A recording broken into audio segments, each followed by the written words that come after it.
Olá pessoal, tudo bem com vocês? Eu espero que vocês estejam bem. Essa aula é específica para o ciclo 3 e 4, sim, isso mesmo. O ciclo 3 e 4 é um conteúdo que eu vou trabalhar com os dois, as duas turmas.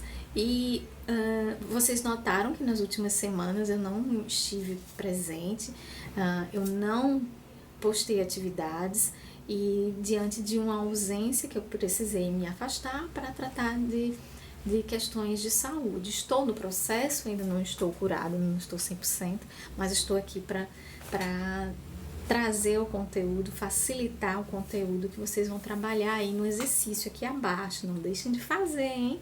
Façam o exercício, respondam, são questões simples, fáceis, tanto com o conteúdo deste vídeo quanto o conteúdo em texto que está aí sendo colocado. Vocês já devem ter percebido que nas últimas atividades eu tenho postado para vocês alguns textos associados aos exercícios, porque eu acho que é uma maneira de facilitar para vocês, né? E, inclusive que já tem um trabalho, que chegam em casa, estão cansados, não é mesmo? E aí precisam de fazer as atividades com qualidade, mas que sejam mais breves, que sejam mais resumidas. Então, por isso a gente também traz aqui para vocês vídeos mais curtos, para que vocês possam visualizar em no máximo aí 10 minutos e poderem acrescentar esse conteúdo para a vida de vocês e aplicar esse conteúdo na vida de vocês, tá bem? Então, o conteúdo de hoje é arte e meio ambiente. Como é que esses dois se relacionam, né? Quando a gente para pensar lá na pré-história, onde o homem vivia em meio à natureza e que ele começou a construir sua relação de, de gravação, de recepção e de reprodução de imagens, ele se utilizava do que a gente viu? Ele se utilizava das cavernas, né? Do que ele tinha em mãos, o que estava próximo a ele.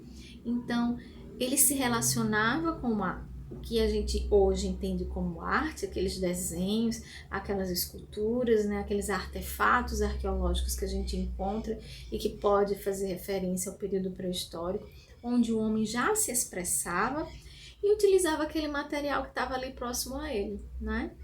A gente, quando para pensar dentro do processo também da história da arte, a gente observa vários materiais sendo desenvolvidos. Se a gente vai lá para a arte da pré-história, a gente tem materiais específicos, tintas específicas, tintas supernaturais, né? Feitas com pigmentos naturais, desde sangue de animais até sementes, né?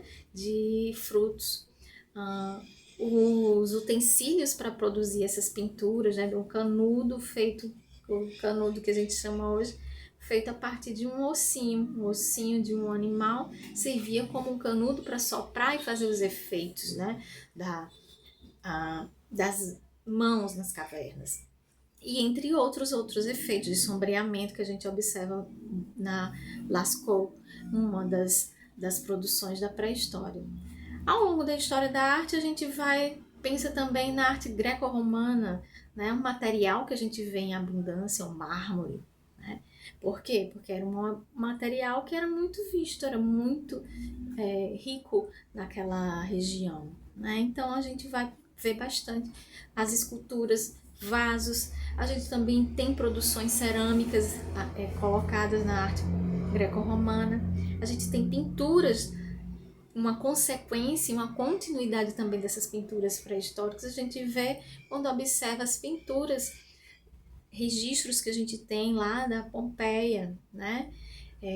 Preservados, todas aquelas pinturas preservadas em casas, porque geralmente as casas não tinham janelas e aí se produzia, se colocava pinturas para adornar aquele espaço.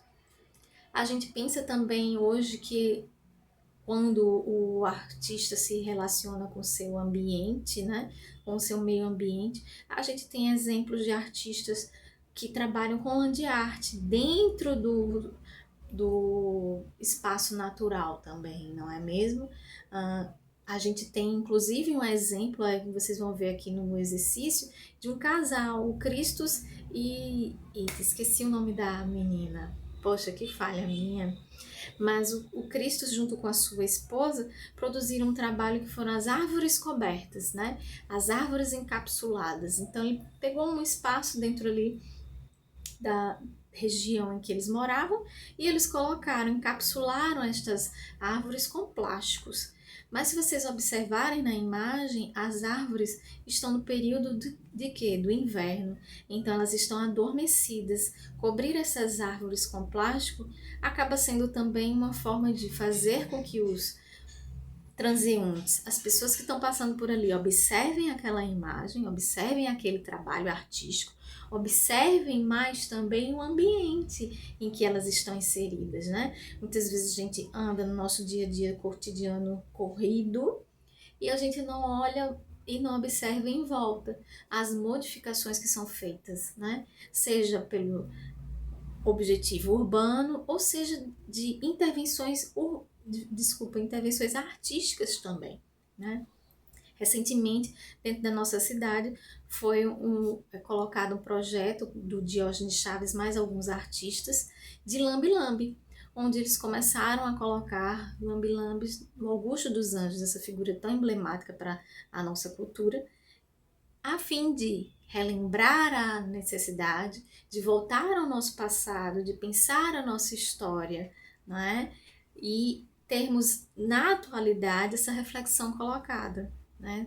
Estamos aqui no presente vivendo nossas vidas corridas, mas somos resultados também de pessoas que já passaram. Quem são essas pessoas? Qual a importância delas na nossa vida? Sobre o que elas falaram? Será que elas têm algo a nos comunicar? Com toda certeza, certo? Então, a arte e o meio ambiente vão estar atrelados, seja desses exemplos que eu dei, ou seja de outras maneiras que vão surgir ao longo dos anos, né? Falar sobre as nossas necessidades, falar sobre as nossas angústias, falar sobre as nossas políticas, falar sobre os nossos anseios. Também a arte empresta sua criatividade, seus materiais, para refletir sobre as nossas necessidades, sejam elas criativas, que estão aqui, né, em nossos internos, em nossos corações, ou que sejam as nossas necessidades enquanto coletivo, enquanto sociedade, tá bem? Então, eu espero que esse conteúdo tenha sido relevante para vocês. Fiquem bem e até a próxima aula.